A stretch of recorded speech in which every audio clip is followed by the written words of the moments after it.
मरचू जंगल से लकड़ियां काटकर बाजार में बेचने गया, लेकिन उसे लकड़ियों के अच्छे दाम नहीं मिले। इस पर मरचू ने कहा, अरे भैया, इतने कम पैसे? इन पैसों में तो 2 वक्त का खाना भी नहीं मिलेगा। आप मुझे बहुत ही कम पैसे देते हैं। मैं इतनी मेहनत से लकड़ियां काट कर आता हूँ, लेकिन उनके पैसे मुझे बहुत कम मिलते हैं। भैया, तुम्हारी लकड़ियां होती ही इतनी कमजोर हैं कि मैं इससे ज्यादा पैसे नहीं दे सकता। तुम्हारी लकड़ियों के बस इतने ही पैसे बनते हैं। अरे भैया, कुछ ज्यादा कर दो ना। वो क्या है ना कि इन पैसों का तो कुछ भी नहीं आता। मैं अपनी जिंदगी कैसे गुजारूंगा?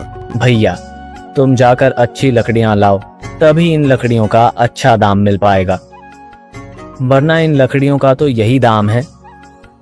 ये सुनकर मरचू बहुत ज्यादा परेशान हो गया और पैसे लेकर किराने की दुकान से सामान खरीदकर घर आ गया। घर पहुंचते ही मरचू की पत्नी सीता ने कहा, अरे जी, सामान ले आए आप? हाँ जी, सामान ले आया हूँ। सीता के चेहरे पर खुशी छा जाती है, लेकिन जब उसने सामान देखा, जी, इसमें तो बहुत थोड़ा सामान है। हाँ सीता, मुझे पता है कि यह सामान बहुत थोड़ा है, लेकिन मैं क्या करूं? मेरे पास जितने पैसे थे, मैं उतने का ही सामान लेकर आ गया हूँ। इस तरह हमारा गुजारा कैसे हो पाएगा जी? आपको तो पता ही है कि हम कितनी मुश्किलों से गुजारा करते हैं। हाँ, मुझे पता है, लेकिन मैं कर भी क्या सकता हूँ? मेरे पास इतने पैसे ही नहीं कि हम एक अच्छी जिंदगी गुजार सकें। इतनी मेहनत कर रहा हूँ, लेकिन फिर भी मेहनत का फल नहीं मिल रहा।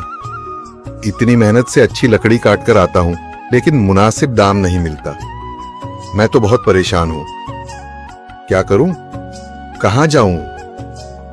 अरे जी, आप परेशान न हो, आप कोई और काम देख लें। मैंने कई बार काम तलाशने की कोशिश की, पर किसी ने भी मुझे काम नहीं दिया। ये सुनकर सीता भी काफी ज्यादा परेशान हो गई। मरचू से सीता की परेशानी नहीं देखी गई। उसने अपनी पत्नी सीता से कहा, मैं फिर से जंगल की ओर जा रहा हूँ। अरे जी, अभी मत जाइए ना, वैसे भी शाम हो रही है। आप कल चले जाइएगा, अभी मत जाइए। ठीक है, अगर तुम रोक रही हो तो मैं नहीं जाता। मैं कल चला जाऊंगा। इसके बाद मरचू गांव में घूमने के लिए चला गया। तभी उसे एक आदमी मिला और उसने कहा, कहाँ जा रहे हो भैया? और सुनाओ, क्या हाल चाल है? जिंदगी कैसे गुजर रही है? अरे भैया, तुम्हें तो पता है कि लकड़ियां काटकर कैसे गुजारा होता है। हाँ भैया, तुम सही कह रहे हो। और आसपास के जंगलों में अच्छी लकड़ियां भी नहीं है। इसके लिए तो जंगल के अंदर जाना पड़ेगा। पर जंगल के अंदर तो काफी सारे जंगली जानवर होंगे। मुझे बहुत डर लगता है भैया, मैं जंगल में कैसे जाऊंगा? हाँ भैया, जंगली जानवर तो होंगे, लेकिन अच्छी लकड़ियां तो वहीं से ही मिलेंगी। ये सुनकर मरचू बहुत ज्यादा परेशान हो गया, लेकिन वह आदमी बिल्कुल ठीक कह रहा था। जंगल के किनारे की सारी लकड़ियां कट चुकी थीं। अब सिर्फ जंगल के अंदर ही अच्छी लकड़ियां बची थीं। अगली सुबह मरचू लकड़ियां काटने जंगल की ओर चल पड़ा। जंगल में आने के बाद मरचू ने कहा, अरे, यहाँ पर तो लकड़ियां ही नहीं हैं।